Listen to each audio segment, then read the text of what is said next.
আচ্ছা, first semester sociology minor অথবা general যাদের আছে, তোমাদের এই ভিডিওটার মাধ্যমে লাস্ট মিনিট একটা সাজেশান বলে দেবো, যে সাজেশানের প্রশ্ন এবং উত্তর তোমরা দুটোই ভিডিওটার মধ্যে আলোচনা করে দেবো।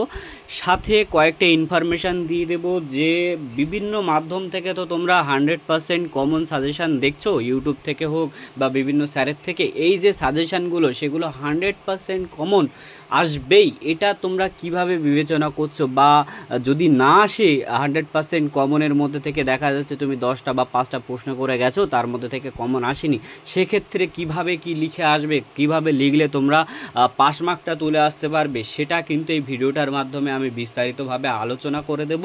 তো ভিডিওটা সম্পূর্ণ দেখো, এবং এই ইনফরমেশানগুলো তুমি যদি ভালো করে বুঝে অন্তত তোমার পরীক্ষা 2-1 দিনে যা বাকি আছে পরিস্থিতিটা যদি সেইভাবে নাও, আশা করছি তোমার পরীক্ষা 100% ভালো হবে। এবং যারা শর্ট টাইমে পড়াশুনো করছো, তোমাদের তো পাস মার্ক নিয়ে চিন্তা করতেই হবে না, ঠিক আছে?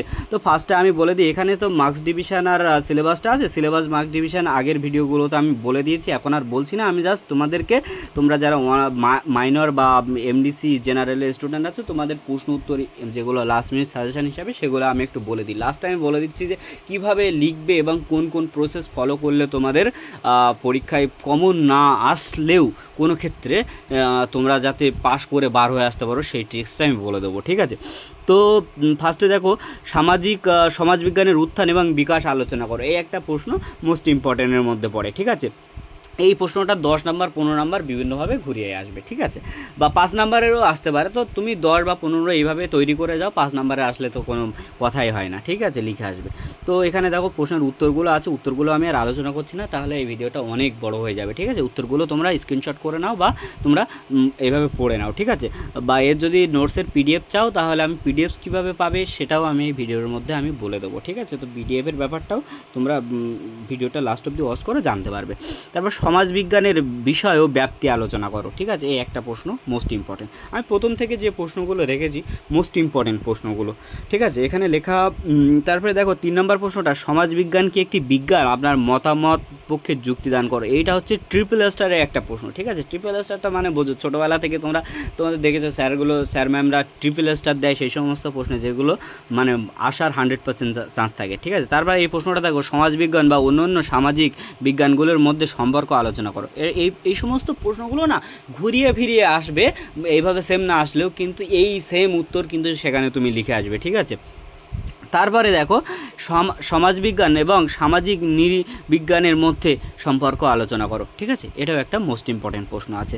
তারপরে প্রশ্নটা দেখো, সমাজবিজ্ঞান এবং ইতিহাসের মধ্যে পার্থক্য দেখো, পার্থক্য বা সম্পর্ক আলোচনা করো। এই যে সমাজবিজ্ঞান বা নৃবিজ্ঞান বা সমাজবিজ্ঞান বা ইতিহাস বা সমাজবিজ্ঞান বা অন্যান্য বিজ্ঞানের মধ্যে পার্থক্য বা সম্পর্ক, এই ধরনের প্রশ্ন কিন্তু এই তোমাদের ফার্স্ট সেমিস্টার মাইনর বা জেনারেলের আসার চান্স আছে। কারণ আমি কেন বলছি, তোমাদের যারা সোশিওলজি অনার্সের স্টুডেন্ট ছিল, তারা কিন্তু আমাদের সাজেশান ফলো করে 100% কমন পেয়েছে, ঠিক আছে? সেক্ষেত্রে আমি হলপ করে বলতে পারি, তোমরা কিন্তু সাজেশানটা ফলো করে যাও। তোমাদের জন্য লাস্ট মিনিট যে সাজেশানটা দিচ্ছি, তোমরা পরীক্ষার পরে আমার কমেন্ট বক্সে এসে কমেন্ট করে বলে যাবে যে দাদা তোমার সাজেশান কতটা কাজে লেগেছিল, এটা বলে যেতে তোমাদের তখন মনে পড়বে, ঠিক আছে? তারপরে দেখো, সমাজবিজ্ঞান এবং ইতিহাসের মধ্যে পার্থক্য বললাম না, পার্থক্য সমালোচনা। তা দেখো, আগেরটা পার্থক্য দিয়েছিলাম, আগেরটা সমালোচনা দিয়েছিলাম, এটা পার্থক্য, ঠিক আছে? তো এইভাবে তোমরা সব করা রেডি করে যাও। তারপরে সামাজিক পরিবর্তন কি? এই সামাজিক পরিবর্তনের 2টি উপাদান আলোচনা করো, ঠিক আছে? এই ধরনের প্রশ্ন কিন্তু মোস্ট ইম্পর্টেন্ট। তার আরেকটা মোস্ট ইম্পর্টেন্ট ট্রিপল স্টারের প্রশ্ন দেখো, সভ্যতা এবং সংস্কৃতির অর্থ কি? এই দুয়ের মধ্যে পার্থক্য লেখো। মানুষের জীবনে কোনটা বেশি গুরুত্বপূর্ণ, সভ্যতা নাকি সংস্কৃতি, ঠিক আছে?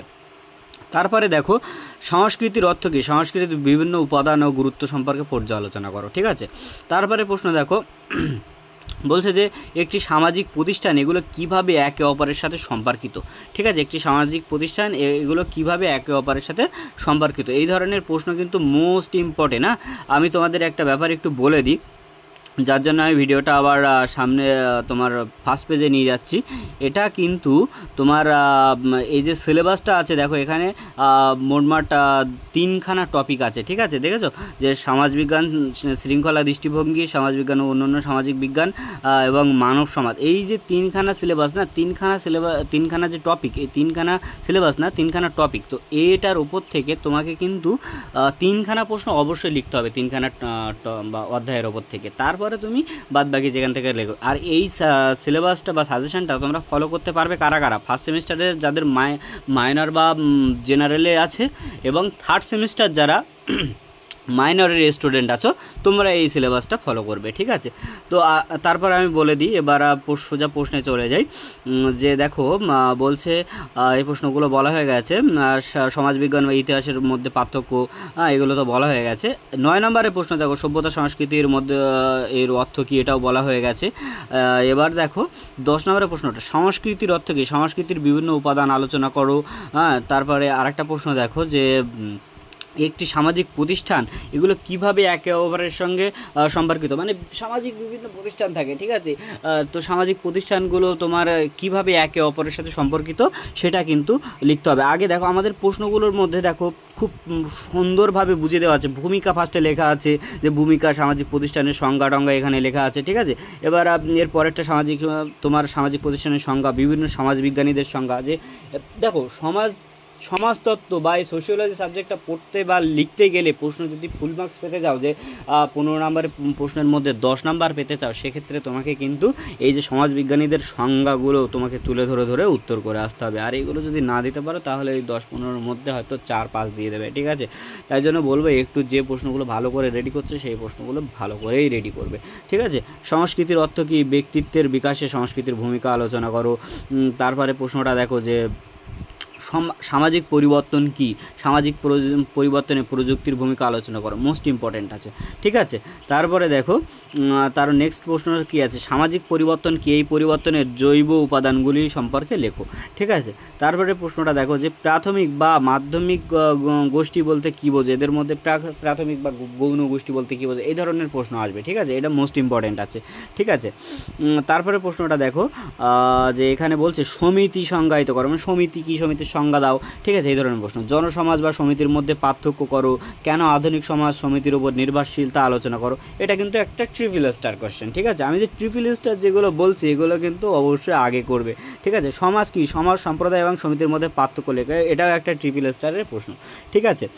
তারপরে দেখো যৌথ পরিবার বলতে কী বোঝো, যৌথ পরিবারের বৈশিষ্ট্য আলোচনা করো, এটাও একটা ট্রিপল স্টার প্রশ্ন, ঠিক আছে। ট্রিপল স্টার প্রশ্নগুলো কিন্তু আগে করবে। মার্ক্সবাদী সামাজিক পরিবর্তনের তত্ত্ব আলোচনা করো, ঠিক আছে, এটাও একটা ইম্পর্টেন্ট, বাট ওই 2 স্টারটা ধরে রাখতে পারো, ঠিক আছে।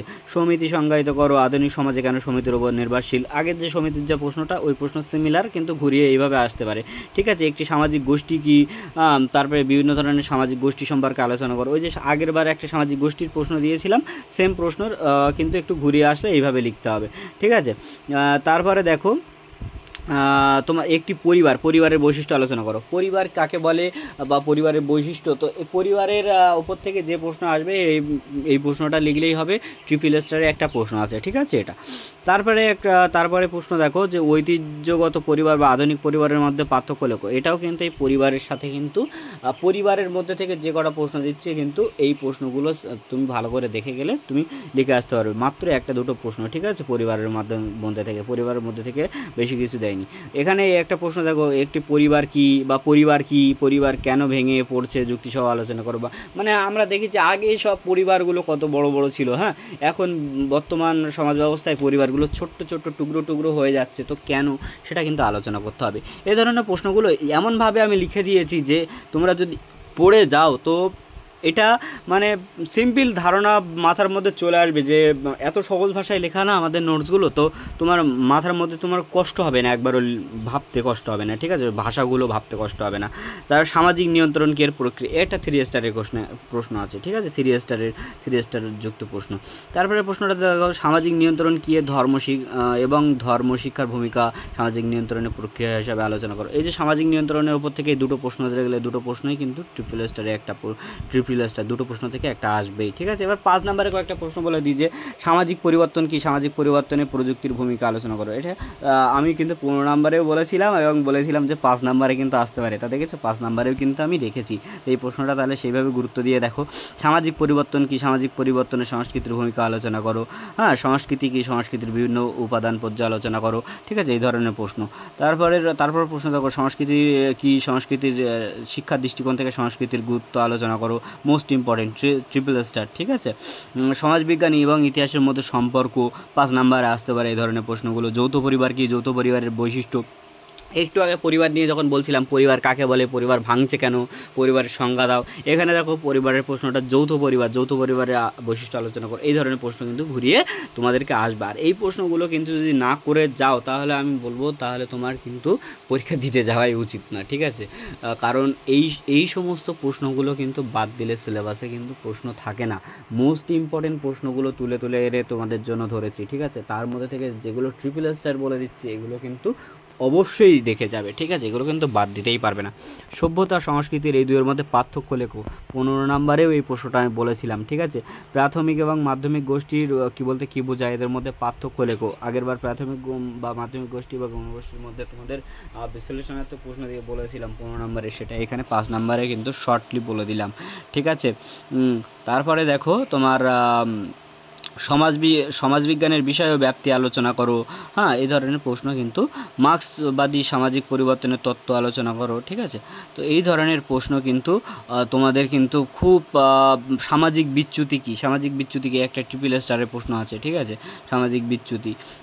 তো এই ধরনের প্রশ্ন কিন্তু তোমাদের আসবে, এগুলো মোস্ট ইম্পর্ট্যান্ট আছে। এবার আমি একটু বলে দিই, যদি তোমাদের 100% কমন, ধরো এই প্রশ্ন যেভাবে রেডি করে গেছো বইয়ের ভাষায় বা নোটসের ভাষায় কমন আসলো না, সেক্ষেত্রে কীভাবে লিখবে, সেক্ষেত্রে তোমরা একটা জিনিস ফলো করবে, যে টপিকের ওপর পড়ে গেছো সেই টপিকের ওপরে যদি প্রশ্ন এসে থাকে সেই প্রশ্নটা একটু ঘুরিয়ে এসে কিন্তু যেটাই পড়ে গেছো সেটা ওই প্রশ্ন টু দ্য পয়েন্ট করে সেই উত্তরটাই লিখে আসবে, ঠিক আছে। তাহলে কিন্তু তোমরা 10-15 মধ্যে অন্তত 10, 8, 7 পেয়ে 12 আসতে পারবে, ঠিক আছে। এবং 100% কমন যেগুলো দেখে যাচ্ছ আমি বলবো তোমরা 4-5টা প্রশ্ন বা 6টা-7টা প্রশ্ন দেখে যেও না এইভাবে, কারণ কেউ এই যারা ইউটিউবের সাজেশান দেয় বা টিউশন পড়ায়, আমরা কেউই কিন্তু ইউনিভার্সিটির ভেতরের কোনো টিচার নই যে একদম আমরাই প্রশ্ন রেডি করে এসেছি তোমাদের এসে সেটা হুবহুব বলে দিলাম তাই এই 5টা চলে আসবে। আমরা কিন্তু আমাদের বিগত বছরের যে আমরা টিউশন পড়াই তার যে এক্সপিরিয়েন্স তার উপরে ভিত্তি করে কিন্তু তোমাদেরকে সাজেশান দিয়ে থাকি। এটা আমার নিজের তরফ থেকে আমি তোমাদের একটা উপদেশ দিচ্ছি বলতে পারো, তো এটা তোমরা খেয়াল করে যে অবশ্যই উপকারিত হবে, ঠিক আছে। আর বলে দিচ্ছি যে আমাদের এই ইউটিউব চ্যানেলের মাধ্যমে আমরা কিন্তু বিভিন্ন সাবজেক্টের নোট সাজেশনের ভিডিও করে থাকি, ভিডিও দিয়ে থাকি, বিভিন্ন স্কলারশিপ জনিত বিভিন্ন রকম সমস্যার ওপর, স্কুল কলেজের বিভিন্ন সমস্যার বা সাবজেক্ট সিলেবাসের উপর, নোটসের উপর ভিডিও দিয়ে থাকি। তোমরা আমাদের চ্যানেলটা ভিজিট করতে পারো যদি নিউ হও। আর ভিডিওটা একটু লাইক, কমেন্ট, শেয়ার করে দিও যাতে তোমাদের অন্য অন্য বন্ধুদের কাছে আমাদের ভিডিওটা পৌঁছায়, ঠিক আছে। তো চলো আজকের ভিডিও এই পর্যন্তই। আর কোন সাবজেক্টের নোট সাজেশন বা লাস্ট মিনিট সাজেশন লাগবে বা কোন ইনফরমেশান লাগবে আমাদের ভিডিওর কমেন্ট বক্সে যদি জানাও তাহলে তোমরা জানতে পারবে। আর ভিডিওর ফার্স্টেই আমি আমাদের হোয়াটসঅ্যাপ নাম্বার বলে দিয়েছিলাম, হোয়াটসঅ্যাপ নাম্বারটা একটু আমাকে যদি তোমরা এই নোটসটা নিতে চাও পিডিএফটা তাহলে হোয়াটসঅ্যাপের মাধ্যমে জানাবে। এই পিডিএফটা কিন্তু তোমাদের এই সেমিস্টারের জন্য সম্পূর্ণ ফ্রি আছে, ঠিক আছে। তো সম্পূর্ণ ফ্রি তোমাদের নোটসটা আমি দিয়ে দেবো, তোমরা আমাকে হোয়াটসঅ্যাপে পিং করে নেবে, ঠিক আছে।